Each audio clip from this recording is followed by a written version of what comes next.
तो आज हम बायोलॉजी का एक बहुत बड़ा चैप्टर पढ़ने वाले हैं जिसका नाम है कोशिका। और कोशिका को हम लोग अंग्रेजी में बोलते हैं सेल। और जो कोशिका का बायोलॉजिकल नाम है उसको बोलते हैं साइटो। क्या बोलते हैं उसको? साइटो बोलते हैं। और जब हम लोग बायोलॉजी में जब साइटो को जब अध्ययन करते हैं तो उसको बोलते हैं साइटोलॉजी।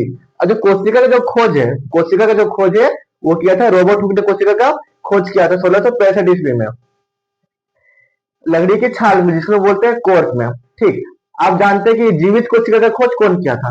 तो जीवित कोशिका का खोज एंटोनी एंटोनी वॉन लिवेनहोफ ने किया था, जो कि 1674 ईस्वी में किया था। अब आगे बढ़ते हैं हम लोग। जो कोशिका जो सिद्धांत है, जो कोशिका सिद्धांत है वो स्लाइडन और स्वान ने दिया था। उन्होंने बस आके ये बोल दिया था जो हम लोग का जो शरीर है, जो हम लोग का शरीर है वो कोशिकाओं से मिलकर बना है। इसलिए कोशिका का सिद्धांत कौन दिया था? स्लाइडन और स्वान। अब आते हैं कि इस दुनिया में सबसे बड़ी कोशिका और इस दुनिया में सबसे छोटी कोशिका। तो इस दुनिया की सबसे छोटी कोशिका होती है माइकोप्लाज्मा। क्या होती है? माइकोप्लाज्मा। और इस दुनिया की सबसे बड़ी कोशिका होती है शुतुरमुर्ग का अंडा। अब ये तो ना बात कर ली कि पूरा दुनिया में सबसे बड़ा कोशिका किसका होता है और सबसे छोटा कोशिका किसका होता है। अब हम ये जानेंगे कि मानव में सबसे बड़ा किसका होता है, मानव में छोटा किसका होता है, मानव में लंबा किसका होता है। तो आइए, जो मानव होता है तो मानव में सबसे छोटी कोशिका स्पर्म की होती है। स्पर्म को बोलते हैं हम हिंदी में शुक्राणु बोलते हैं। लेकिन मानव सबसे बड़ा कोशिका होता है अंडाणु। अंडाणु जो कि होता है फीमेल में। अब देखिए, तो मानव में सबसे लंबी कोशिका, मानव में सबसे लंबी कोशिका होती है तंत्रिका कोशिका, जिसको हम बोलते हैं न्यूरॉन सेल के नाम से भी हम लोग जानते हैं। और मानव में, और अब यहाँ पर एक टॉपिक आ गया विभाजन रहित। क्या है? विभाजन रहित। तो आप लोग समझे विभाजन मतलब होता कौन चीज? जैसे कि जो सब लोग शरीर है, आप लोग सबको जो हम लोग शरीर है, ठीक, वो कोशिका से मिलकर बना हुआ है। अगर शरीर पूरा कोशिका से मिलकर बना हुआ है, ठीक ना, अगर उस शरीर में कोई कोशिका मर गई तो उसके जो अगल बगल जो कोशिका रहेगा ना वो एक से टूट के क्या हो जाएगा? दो हो जाएगा। आज जहां पे कोशिका मरा हुआ है उसके साथ तो खाली रहेगा और वो कोशिका जाके वहीं पे फिलअप हो जाएगा। इसको बोलते हैं कोशिका विभाजन। लेकिन जो मैंने बताया कि शरीर की सबसे लंबा कोशिका क्या है? तो तंत्रिका कोशिका, जिसको इंग्लिश में बोलते हैं न्यूरॉन सेल। उसमें किसी प्रकार का भी कोई भी विभाजन नहीं होता है। जो ब्रेन का जो हम लोग का है वो क्या है? न्यूरॉन सेल से बना हुआ है, इसलिए उसमें कोई भी विभाजन नहीं होता। इसलिए आपको पुलिस वाला बोलता होगा कि बाबू साहब हेलमेट लगा के चलिए। जहां दिमागों में चोट लगता तो कोई ठीक नहीं है, लेकिन जहां हुमच की चोट लगा और अगर ब्रेन के अंदर जहां चोट लग गया तो वो ठीक कभी नहीं हो सकता। आप कहाँ चलेंगे? सीधा भगवान पास चले जाएंगे, ऑटो डिलीट हो जाएंगे और रिसाइकल बिन में भी आप नहीं मिलेंगे। अब आगे देखिए, आप जानते हैं कि ऐसा कौन सा शरीर का कोशिका है जो कि अपना जो अंग होता है उसको स्वतः मतलब कि खुद से पूरा तेजी से फटाफट से ठीक कर सकता है? तो उसका आंसर होगा लीवर। जो लीवर होता है हम लोग का वो अपनी कोशिका का जो क्षति पूर्ति कुछ नुकसान होगा तो अब तेजी से क्या करेगा? वो खुद से रिपेयर कर सकता है, वो खुद से ठीक हो सकता है। लेकिन तंत्रिका कोशिका में ऐसा कुछ नहीं होता है, वो कभी खुद से ठीक नहीं हो सकता है। आप जानिए, जो ईंट होता है, ईंट को मिलकर क्या बनता है? दीवार बनता है। अगर दीवार को जोड़ दे तो क्या बनता है? कमरा बनता है। अगर कमरा को जोड़ दे, बहुत से कमरा अगर जोड़ गया तो वो क्या बन जाता है? सर वो एक घर बन जाता है। क्या बन जाता है? वो एक घर बन जाता है। सेम उसी प्रकार से जो कोशिका होते क्या होते? जो कोशिका होते जिससे हम लोग का शरीर बना हुआ है, जो कोशिका का ग्रुप लिए क्या बनता है? ऊतक बनता है। कोशिका का ग्रुप लिए क्या बना हम लोग यहाँ पे? ऊतक बना। लेकिन जब ऊतक का ही ग्रुप जब आपस में मिले तो वो क्या बनेगा? अंग मिलेगा। अंग बोलते हम लोग पैर हो गया, हाथ हो गया, जीभ हो गया, हड्डी हो गया, क्या हो गया? एक प्रकार का अंग हो गया। जो अंग है, जब सब अंग आपस में मिल जाते तो क्या बन जाता है? पूरा शरीर बन जाता है। अभी तक तो हम आपको बता दें कि कोशिका के बारे में। आप जानेंगे कि कोशिका का अंग, जिसे हम लोग कोशिकांग बोलते हैं, वो क्या क्या होता है। आप लोग जानिए। यहाँ पे पहले क्या होता है? कोशिका झिल्ली। और ये कोशिका झिल्ली को हम लोग प्लाज्मा झिल्ली के नाम से भी जानते हैं। और कोशिका झिल्ली को इंग्लिश में बोलते हैं सेल मेम्ब्रेन। क्या बोलेंगे हम लोग? Cell membrane. अब आप समझ झिल्ली मतलब होता है कौन चीज? झिल्ली मतलब होता है प्लास्टिक। क्या होता है? प्लास्टिक। जैसे कि आप लोग गए होंगे मार्केट सब्जी लेने के लिए। अब आपको मान लीजिए लेना धनिया पत्ता लेना है या फिर आलू लेना है, 10 का आलू लिए, 5 धनिया पत्ता लिए, 10 टमाटर लिए, तो देखते हैं आपको एक लेगा प्लास्टिक और उसी में सारा जो भी आप सामान लेंगे, 10 का आलू हो गया या फिर कुछ भी सामान लीजिएगा, वो ऐसे झिल्ली झिल्ली में डाल के वो आपको दे देगा।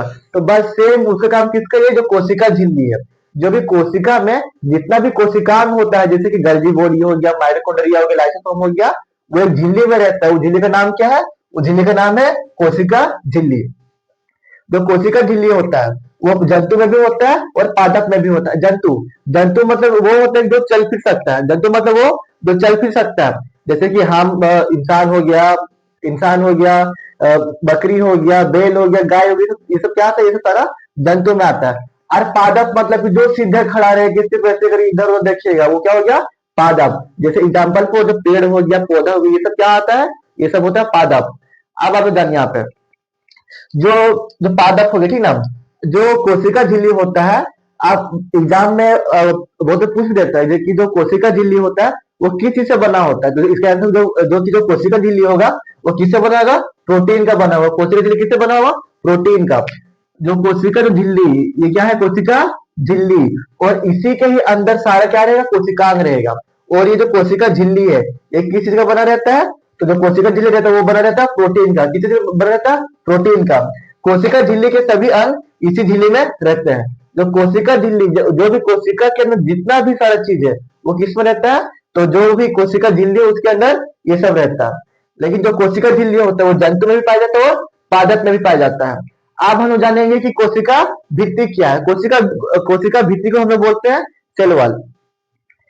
जैसे कि आप लोग मार्केट सभी लेने के लिए, ठीक, आप लोग को एक ही प्लास्टिक दिया, ठीक, आप लोग कुछ कुछ और प्लास्टिक लिए, ठीक है, प्लास्टिक क्या थोड़ा सा भारी हो गया, क्या हो गया, थोड़ा सा भारी हो गया। तो दुकानदार क्या करता है कि भैया लीजिए, प्लास्टिक क्या होगा, फट जाएगा, तो एगो प्लास्टिक और लीजिए।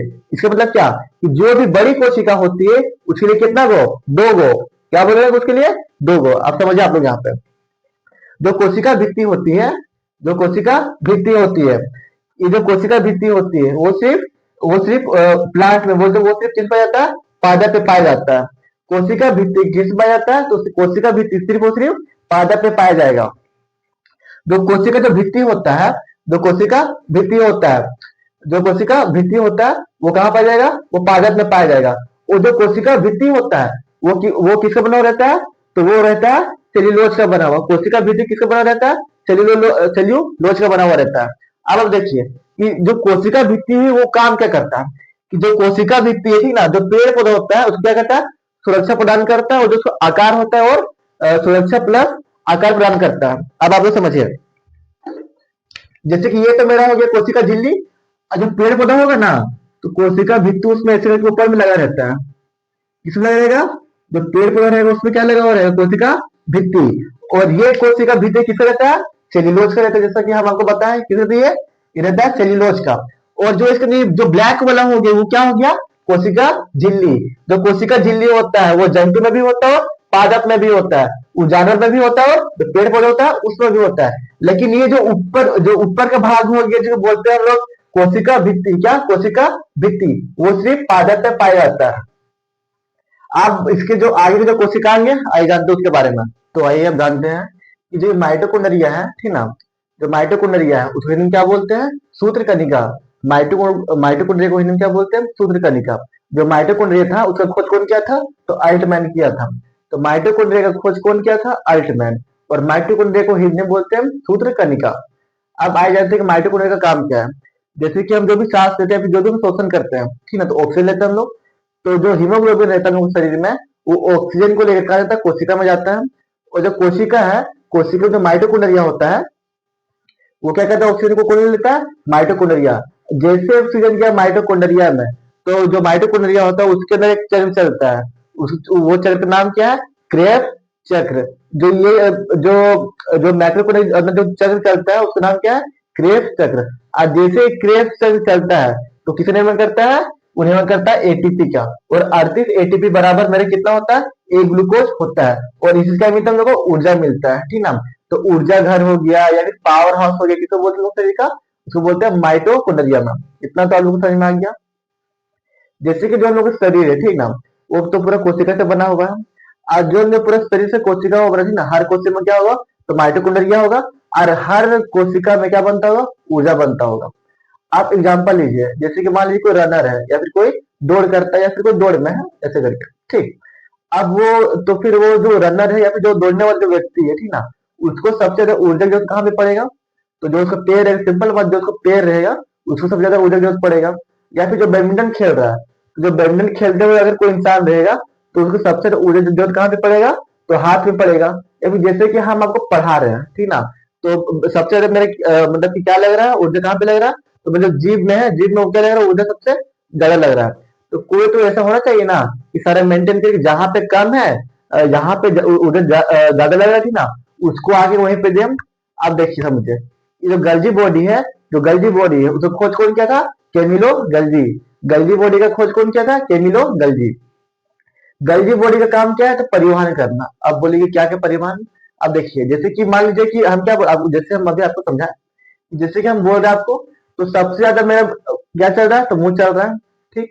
आज जो ऊर्जा है, जो ऊर्जा है वो तो शरीर के हर एक कोशिका में बन रहा है। तो कोई तो एक होना चाहिए ना कि जो उधर पूरा खोखर के लाके जहाँ पे ऊर्जा, जहाँ पे ऊर्जा जरूरत है, किस जरूरत है, वो आपको आके वहां पे दे दे। तो ये काम कौन करता है? गल्जी बॉडी। तो गल्जी बॉडी क्या काम करता है? तो गल्जी बॉडी करता है परिवहन का काम। जहां पे ऊर्जा ज्यादा लग रहा है तो क्या करेगा, ऊर्जा पूरा जहां पे खोखर को क्या देगा, ऊर्जा वहां पे दे देगा। तो ये काम किसका है? गल्जी बॉडी का। अब देखिए यहाँ पे रसधानी, क्या है? रसधानी, जिसको इंग्लिश बोलते हैं वेकल्स। अब देखिए जो रसधान्य होता है, ठीक ना, उसका काम क्या होता है? ये जो जल को क्या करता है, जल को स्टोर करने किसका काम होता है? तो रसधान्य का काम होता है। तो रसधान्य का काम क्या होता है? जल को स्टोर करना। जैसे कि जो भी इंसान होता है, ठीक ना, इंसान में 65% पानी होता है। कितना होता है? अगर कोई इंसान एक क्विंटल बोल तो 100 केजी का है, तो उसमें 65 केजी, कितना 65 केजी क्या रहेगा उसमें? पानी रहेगा। अब आप लोगों को सवाल ये होगा तो क्या सारा जो पानी रहता है वो जो सारा जो पानी रहता है वो कहाँ, वो क्या पेट में रहता है? तो ऐसा नहीं है। जो जो लोग जो पीते हैं ना, वो तो 1 से 2 लीटर रहता है, वो 1 से 2 लीटर रहता है पानी पेट में। जो भी जितना भी पानी होता है वो कहाँ रहता है? तो कोशिका होता है। कोशिका के अंदर जो वेकल्स होता है उसमें पानी भरा हुआ रहता है। हम लोग का जो पानी जो एक कम पड़ता है, इसलिए जो हम लोग में जो राजधानी होता है वो क्या होता है? छोटा। लेकिन जो पेड़ पौधा होता है उसमें ज्यादा पानी अवशोषण करने का शक्ति होता है, और उसको ज्यादा पानी जरूरत पड़ता है। जो पेड़ पौधा का जो राजधानी होता है वो बड़ा होता है। आप जानते हैं कि ये सेंट्रोसोम क्या होता है? जो सेंट्रोसोम होता है वो जो उसको जो खोजे वो कोई, वो जो उसको खोजे वो किया था बोबरी ने। तो सेंट्रोसोम खोज खोज कौन किया था? तो बोबरी ने उसका खोज किया था। अगर सेंट्रोसोम है, इसी का काम है क्या? तो कोशिका विभाजन करना किसका काम है? तो सेंट्रोसोम का काम क्या है? कोशिका का विभाजन करना। और जो सबसे तेजी से कोशिका, आपको बताया थे हम ना कि सबसे तेजी से कोशिका विभाजन कहाँ पे होता है? तो लीवर में होता है। कहाँ पे होता है? लीवर में होता है। और कहाँ पे कोशिका विभाजन नहीं होता है? तो वो क्या होता है? वो ब्रेन में, ब्रेन में कोशिका विभाजन नहीं होता। ये तो हम आपको बताए हुए थे। आप देखिए, अब आगे चलते हैं। अब आया ये इंडोप्लाज्मिक रेटिकुलम। क्या है? Endoplasmic reticulum. जिसे घर पिलर होता है ना, पिलर, पिलर काम क्या करता है कि घर को गिनेस बताता है। तो सेम उसी तरह यहाँ पे क्या रहता है? Endoplasmic reticulum. ये कोशिका को पिचकने से बचाता है। क्या करता है? कोशिका को पिचकने से वो बचाता है। कौन चाहता है? तो इंडोप्लाज्मिक रेटिकुलम। जो इंडोप्लाज्मिक रेटिकुलम है ना, उसका भी दो भाग होता है। एक होता है स्मूथ और एक होता है रफ। क्या क्या होता है? एक होता है स्मूथ और एक होता है रफ। जो स्मूथ साइड है, जो स्मूथ साइड है वो किस निर्माण करता है? स्मूथ साइड मतलब कि किस निर्माण कर रहे हो? वसा। तो स्मूथ साइड में क्या होता है? वसा। स्मूथ साइड में क्या होता है? वसा। आप लोग कभी तेल छुएंगे, कभी घी छुएंगे, चिपचिप लगता है, वो क्या रहता है? स्मूथ होता है। क्या होता है? स्मूथ होता है। तो स्मूथ साइड में कौन रहेगा? वसा। कौन रहेगा? वसा। और वही देखिए इधर रफ है, इधर खुदरा साइड है, रफ है। तो रफ साइड में कौन रहेगा? तो रफ साइड में रहेगा राइबोसोम। जो ये सब आपको दिख रहा है, ये सब क्या है? राइबोसोम। और यही जो राइबोसोम है ये निर्माण करता है प्रोटीन का। तो प्रोटीन निर्माण कौन करता है? राइबोसोम। ठीक। और इंडोप्लाज्मिक रेटिकुलम, जिसको हम शॉर्टकट में बोलते हैं ER। तो इंडोप्लाज्मिक रेटिकुलम में दो भाग होता है। एक होता है स्मूथ और एक होता है रफ। जो स्मूथ वाला भाग होता है उसमें क्या होता है? वसा होता है। और जो रफ वाला भाग होता है उसमें क्या होता है? राइबोसोम होता है। जो राइबोसोम है वह किस निर्माण करता है? तो प्रोटीन का निर्माण कौन करता है? तो राइबोसोम प्रोटीन का निर्माण। आइए अब देखते हैं कि राइबोसोम क्या होता है। जो राइबोसोम है, ठीक ना, क्या है? जो राइबोसोम है, ठीक ना, जो राइबोसोम, जैसे कि हम आपको बताए थे कि जो राइबोसोम है वो क्या करता है? प्रोटीन का निर्माण करता है। तो प्रोटीन का फैक्ट्री किसे बोलते हैं? तो राइबोसोम को बोलते हैं। सिंपल बात है।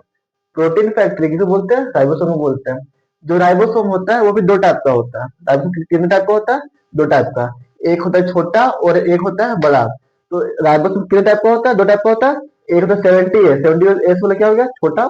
और एक होता है 80S, 80S वाला क्या हो गया? तो बड़ा हो गया। अब देखिए, जो 70S वाला होता है वो क्या होता है? प्रोकैरियोटिक। क्या होता है? प्रोकैरियोटिक। और जो 80S होता है वो क्या होता है? यूकैरियोटिक। ठीक ना? तो ये एक ही पार्ट में समझना पॉसिबल नहीं कि प्रोकैरियोटिक क्या होता है, यूकैरियोटिक क्या होता है। तब इसके पास जो नेक्स्ट जो मतलब पार्ट 2 आएगा, उसमें हम आपको अच्छे तरह से इसको समझा देंगे प्रोकैरियोटिक क्या होता है और यूकैरियोटिक क्या होता है। अभी तक आप देख लीजिए कि जो राइबोसोम होता है उसको प्रोटीन प्रोटीन का फैक्ट्री बोलते हैं। जो राइबोसोम होता है वो दो टाइप का होता है, एक होता है 70S, एक होता है 80S। जो 70S होता है वो होता है छोटा, और जो 80S होता है वो होता है बड़ा। अब आगे देखिए, आपको यहाँ पे माइटोकॉन्ड्रिया समझा दिए हैं, गल्जी बॉडी भी हो गया है, फिर वेकल्स जिसको हिंदी में बोलते हैं राजधानी वो भी हो गया है, फिर C4 सेंट्रोसोम भी हो गया है, ER मतलब इंडोप्लाज्मिक रेटिकुलम आपको ये भी हो गया है, और R4 क्या होता है? राइबोसोम। राइबोसोम भी आपका भी हो गया है। अब आगे देखिए, केंद्रक क्या होता है? केंद्रक। तो न्यूक्लियस का सबसे बड़ा भाग क्या होता है? तो केंद्रक होता है। केंद्रक कहाँ होता है? तो न्यूक्लियस के सेंटर में होता है। कहाँ होता है? बीच में क्या होता है? केंद्रक होता है। तो केंद्रक का जो खोज है वो कौन किया था? रॉबर्ट ब्राउन ने। ठीक ना? तो केंद्रक का खोज कौन किया था? Robert brown. अगर हम केंद्रक को अगर और जूम करने क्या देखिए हम लोग को? क्रोमोसोम। तो केंद्रक के अंदर क्या होता है? क्रोमोसोम। केंद्रक के अंदर क्या होता है? क्रोमोसोम। अगर ये पूछ सकता है क्रोमोसोम के अंदर कौन सी होता है, तो वो क्रोमोसोम के अंदर होता है DNA, RNA। उसका अगर और डिब्बे तो क्या होता है? जीन होता है। ठीक। अब देखिए आप लोग यहाँ पे, जो केंद्रक हो गया, केंद्रक के अंदर क्या हो गया? तो क्रोमोसोम हो गया। केंद्रक के अंदर क्या हो गया? क्रोमोसोम। और क्रोमोसोम के अंदर क्या हो गया? तो DNA हो गया, RNA हो गया, और इसके अंदर क्या हो गया? जीन हो गया। ठीक। अब केंद्रक का खोज है केंद्रक का खोज कौन किया था? Robert brown. तो केंद्रक का खोज कौन किया था? तो रॉबर्ट ब्राउन। जो कोशिका का दिमाग है, कोशिका का दिमाग है, जो न्यूक्लियस है ना, यही सबको ऑर्डर देता है कि मेरे को ऊर्जा बनाओ, गैजी बॉडी चलो, सामान को इधर से ऊर्जा को ले जाओ, प्रोटीन को इधर से उधर ले जाओ। ठीक। वेकल्स तो पानी भरो, सेंट्रोसोम तुम कोशिका विभाजन करो, इंडोप्लाज्मिक रेटिकुलम तुम बढ़िया से एकदम मजबूती प्रदान करो। ये सब सबका ऑर्डर कौन देता है? इस सबको ऑर्डर देता है न्यूक्लियस, मतलब केंद्रक। और केंद्रक का खोज कौन किया था? तो रॉबर्ट ब्राउन। ठीक। तो खोज किया था, उसको ब्रेन बोला जाता है। ब्रेन ऑफ सेल किसको बोला जाता है? तो जो न्यूक्लियस होता है, केंद्रक होता है, उसको क्या बोला जाता है? ब्रेन ऑफ सेल केंद्रक को बोला जाता है। जो केंद्रक होता है, जो केंद्रक होता है, देखिए यहाँ पे, जो केंद्रक होता है उसमें 80% क्या होता है? प्रोटीन होता है। तो केंद्रक में प्रोटीन कितना होता है? तो 80% प्रोटीन होता है। किसमें? केंद्रक में। आज DNA होता है वो कितना होता है? 10%। और जो 10% हो गया वो क्या रहता है? जो भी अदर चीज हो गया वो कितना रहेगा? 10%। तो केंद्रक में 80% प्रोटीन, 10% DNA, और अदर क्या हो गया? 10%।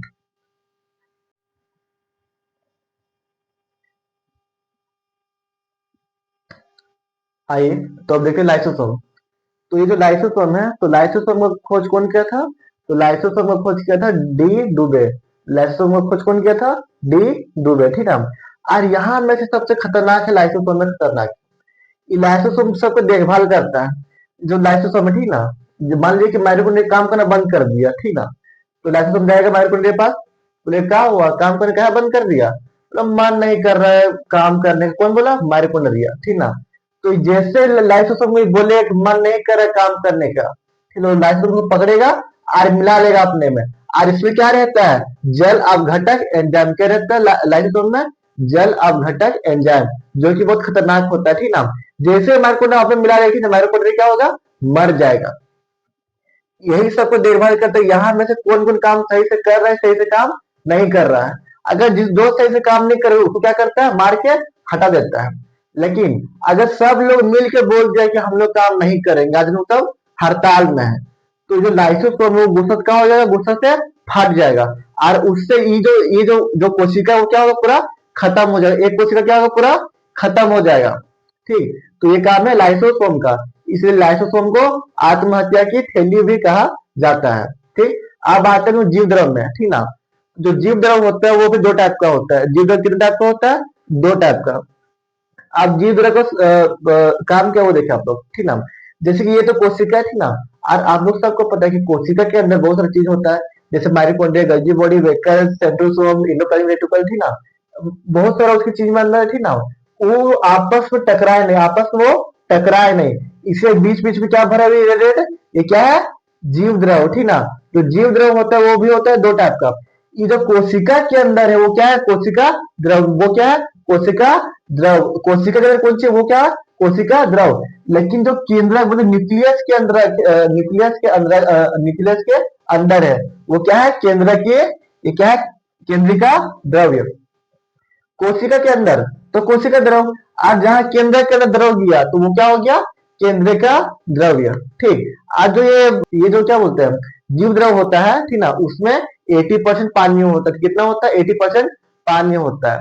तो आज के लिए बस इतना ही। जो भी आपका नेक्स्ट क्लास में हो गया, यूकैरियोटिक हो गया या फिर प्रोकैरियोटिक हो गया, इस सब के बारे में नेक्स्ट क्लास में आपको डिटेल में बताया जाएगा।